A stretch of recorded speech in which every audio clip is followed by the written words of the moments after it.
Hey guys, welcome back inside the shop for another video. So behind us, to start things off, we have this Nissan in that we had in about a month ago. If you remember right, this thing got towed in. It had a dead battery. We put the solenoid in for the intake runners because it was running like crap, and we put a wheel bearing in the back. One of the things we quoted on this vehicle when it initially came in was front and rear brakes, and the customer understandably wanted to save a little money, and they said, we could do our own brakes. So anyway, somewhere in there, these brakes got changed and they were hanging up and making noise. We have a GM pickup coming in. We're going to do some cooler lines on in a little bit here, so I'm getting ready to pull this thing back out. So far what I found is the passenger front side, one of the slide pins was completely seized up. We were able to take it apart, clean it, lube it up, put it back together, get that spinning freely. Back here, this one is making a pretty hellacious noise now that this new brake pad got changed, and you can see, it's hard to turn. It's got a hard spot in there.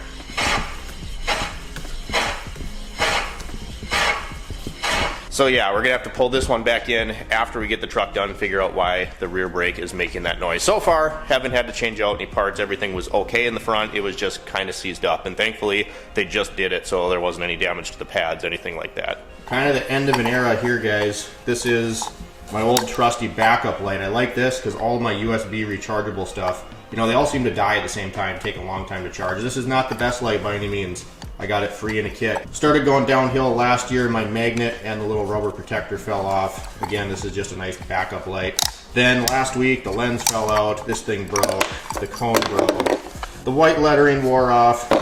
10 years, I feel weird throwing this thing away, you guys, but I got a new one. So we got backup light 2.0. Taking a look over here at our little loft project, you can see we got the tranny cooler lines for the truck there. And then we've been working on this. I got some free shop cabinets from a buddy of mine, so that was super awesome. Unboxed them, hung them up yesterday. They're a little lower than I'd like, but just based on how the loft, you know, is, this is about all I can do. This back wall is like some weird kind of gypsum board. This building's old. It's like cinder blocks with plaster over it or something, so stuff doesn't really like to be bolted to that wall really well. So I got the two cabinets up. Obviously that's not going to stay there. We're just trying to get, you know, a little more organized here. We come over here, and this I really like. I got this set up, I'm not done yet, with all of the Milwaukee power tools. I got a few out right now, but these are just things that take up, you know, so much room inside the toolbox. So it'd be nice to have this cabinet here. What I would like to do next to the rocket light is mount chargers here somewhere. Our only plug-in is over there by the power strip, so I'll have to run an extension cord like up along this board and down here. But if I could wall mount the chargers for these guys, that would be fantastic. We got all of these oil filters as well. We got Mobil 1, we got MAN filters, Toyota OEM, lots of good filters in there that'll probably, you know, admittedly stay in the shop for a while as I slowly use them up. This is from, you know, it's a donation from all the advanced auto closures that are happening, and I got this Wix Care Package box. We got some fender covers, that's a whiteboard, clipboard, there's cups, pens, a banner I have to figure out where to hang up somewhere. And we got a nice Wix clock, and yes, that is real aluminum. Doesn't matter that it's, you know, about as thin as a Busch Light can, but we got that.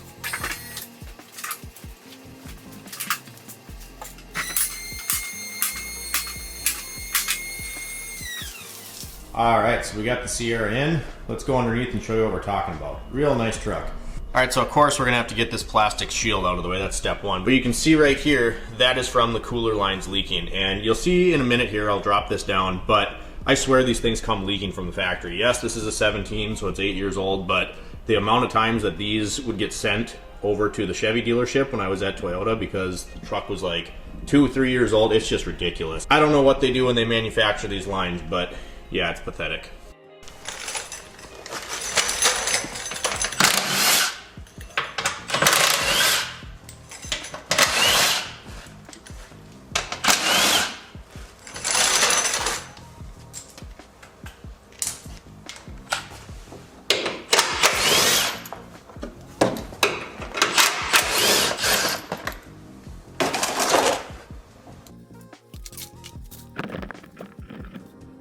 Alright, so we got the skid shield pulled off, and you can see, look at how wet those things are. I mean, that is a pretty substantial leak. So again, one is tranny cooler, one's oil cooler, got two sets of lines. We'll show you best we can kind of how they route. There's the inside of that splash cover, and keep in mind, you guys, this guy was in for an oil change 2 weeks ago when we quoted this. Then we had to special order the lines to get OEM, and that's how much it's leaked, because I had this cleaned off last time he was in about 2 weeks ago. All right, so these first two lines, the oil ones, are gonna go up around this cross member here, and then follow me this way. You can kind of see them poking up here on the other side of this diff. And then they end up on top of the oil filter bolted to that aluminum block. These ones for the transmission also have an aluminum block bolted to them. They go around kind of the other side. And then those two are right there. So they kind of snake around. These are not a whole lot of fun, I'm gonna be honest. All right, so we got our two sets of line. The top one there is oil. You can see if that'll focus, genuine GM parts, and then this bottom one that's kind of shrink wrapped, that's for the transmission. So I'm gonna get these unbagged, unboxed, unbagged I guess, and then I'll show you if anything interesting happens. All right, so there is the oil cooler line portion. And man, you guys, that aluminum block that sits up along the oil filter house, and this thing kind of snakes in between the front diff and the frame, so that guy's looking kind of large right now. But got that unboxed. Tranny cooler line's right over here, so I'm trying to decide which ones we're gonna attack first. All right, so we got the lines disconnected. Those two giant Jesus clips, the Jesus clips, those are for the oil cooler. The smaller ones are for the tranny cooler lines, so get those disconnected first, and then you can see right here, that's a tranny cooler line up top there, oil cooler lines down along there. It's hard to make it out in here. There's one way down there. They can be a little stubborn, so wiggle them around in a circular motion as you pull. Then over, see, this is what I meant. Backup light is always good because this one's gonna die now. And then where is it? There is the end for the other tranny cooler line right down there. This is gonna make a little bit of a mess, but start by getting those lines disconnected. All right, show you where we're at here. This is, again, it's gonna make a mess. You can see we got tranny fluid over there, oil, tranny fluid over here. There is the old tranny cooler lines. We got that out first. That guy bolts up right there. You can see one, and well, there, if I back up, you can see where that bolts in. I got the drive shaft dropped. We have the oil cooler line disconnected. Trying to get it so you guys can see. You can see the ports there for the oil cooler line, and there is that aluminum kind of brick. Now, the thing that I have to figure out now, and I got the lines draped down, disconnected from the oil cooler, I don't think that is going to be able to move forward. There's the front diff right there.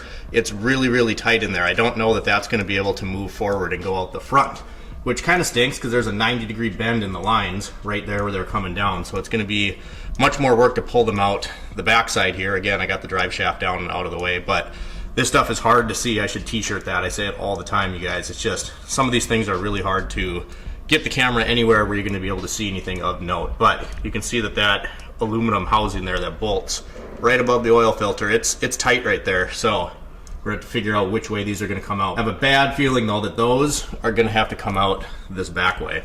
All right, so this will be important in a second. I just took this little clip off. So there's a 10mm on the side of the engine that goes through here, holds these lines in place. I took it off of this one and I took it off of the old one. But what we did, we are going to be able to go through the front with that aluminum block quite easily, I think. So what we did, you can see one bolt there, you can see that gap on the top. There's one back in that corner right there. So we dropped the diff down, and you don't get a lot of room, but you can drop it down a little ways, and the cross member there is going to hold it in place along with your CV axles. But now we should be able to pull that thing forward. And again, there's a little 10mm bracket that's kind of wedged up behind the diff up there that you have to take off. There's a stud, so you just take off the 10mm nut. And I thought it would be easiest just to take that thing out of there, so we did. Now we're going to weasel this through the front side. So there we go. There is the oil cooler lines there, and of course then we got the tranny cooler lines. One thing I did want to note here, you guys, doesn't matter, you know, what vehicle exactly that you're doing these tranny cooler lines on, oil cooler lines. A lot of guys will get everything kind of loosened up and then snip the lines, and that's okay. It makes taking them out a lot easier. In my experience, when you're doing your first couple sets, I would avoid doing that, because here's what happens. You cut the lines, it makes it easier to take apart, but you can't cut the new lines and you're going back together. So sometimes it's actually easier, better to struggle a little bit and figure out exactly how you have to route that thing to come out, because you're going to reverse the order to go in. So if you cut that line, yes, it does make it a lot easier to remove them, but again, you're not going to be able to do that with your new lines. So that's just something you might want to consider. I'm gonna get this line shoved up in here. We'll show you what we can when we're going to reinstall. It's tight in here, you guys. That diff drop, you know, it's only about that far, maybe an inch, maybe not quite that much, but it does make all the difference in the world. There's absolutely no way you're gonna get that thing out with that. And again, that guy is held up with your CV axles as well as the cross member on the frame, so it's not gonna go anywhere. You're not gonna have trouble getting those bolts back in there, and it's gonna save you a lot of headache. If we would have had to pull this thing, let me show you. If we would have tried to pull this thing out, you know, the other way, so like tried to pull this whole section out the back, this is what you would have ran into, is this 90-degree right here. There's no way that this would have cleared out that space. You would have had to try to rotate this guy, get it all moved around, and it just, that 90-degree angle is going to be tough. So drop your diff, pull that thing out of there. So this is going to be the part of the job that's real fun. We got the new tranny cooler line pulled back out, bagged up, cleaned off, tagged back on it, and I got the old one ready to go to the store with us. So apparently, you know, we ordered these GM lines, and we ordered them a couple weeks ago, then scheduled the guy in. I got sick, we had to reschedule, now we're here.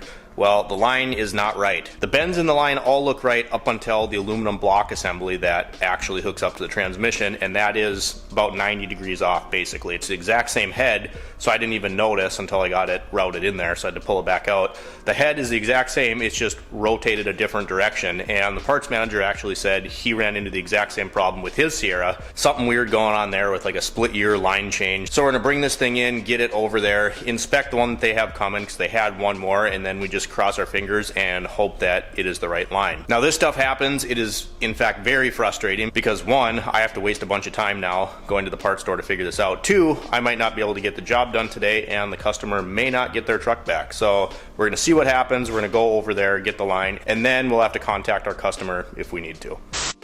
Apparently, gotta stop all the way for the stop signs.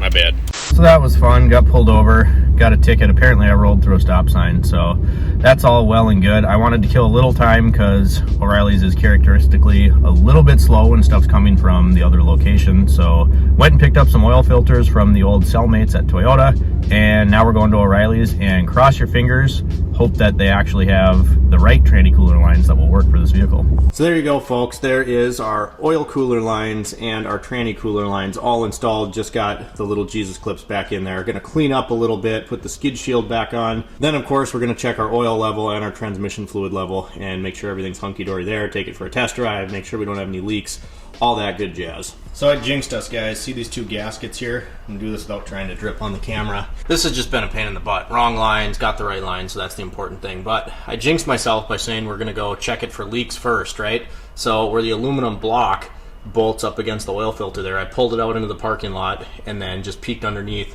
and there was a nice steady stream of oil. Not steady stream, I guess, it wasn't that bad, but a consistent drip coming out right at the bottom of that block there. So everything was torqued down the way that it was supposed to be. So it appears to me in that case that we got a bad gasket. The one that's dirty, that's the original one. This is the one that we got with our new lines, and these are factory GM lines, and this gasket is different. It's definitely thinner, not the metal portion, but the actual gasket. I don't know if that's gonna come up on the camera, but you can see the inside of the circles on the original ones look green. That part is thicker than the gasket that we currently have. So we're waiting on a new one to show up, but we're gonna get that in there, then we'll pop the drive shaft back in, and hopefully the new gasket doesn't leak. All right, take two, new gaskets in, light is strategically placed. And I wasn't lying to you, there's your torque wrench. So the torque spec for this is, wait for it, 106 inch-pounds, which is what, like just under 8 foot-pounds, somewhere in there. Do not over torque these guys. Did this the first time, doing it the second time, which is what I don't like. You know, if I wouldn't have torqued it down, these gaskets are pretty prone to leaking, but yeah, we'll see. Hopefully this gasket was better. 106 inch-pounds coming right up. Just a pain, stupid spot.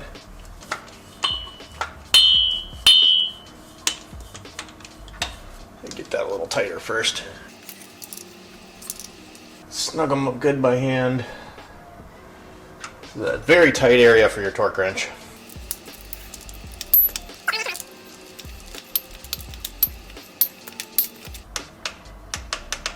There it is. This one, should have started with this one. Gonna be even more fun. There's no room in here. Stay on there. Good? Perfect. Well, hopefully perfect. Hopefully we're good now. Come on, drive shaft. Ouch, that's my finger. I'm actually amazed my light is staying there. That's impressive. It's really one of my only complaints about that light is it really should come with a magnet on it. And it's a little big to fit in your mouth. Can I say that? Does that sound weird? But it is. You know, like pen lights always end up in your mouth. That one, not so much.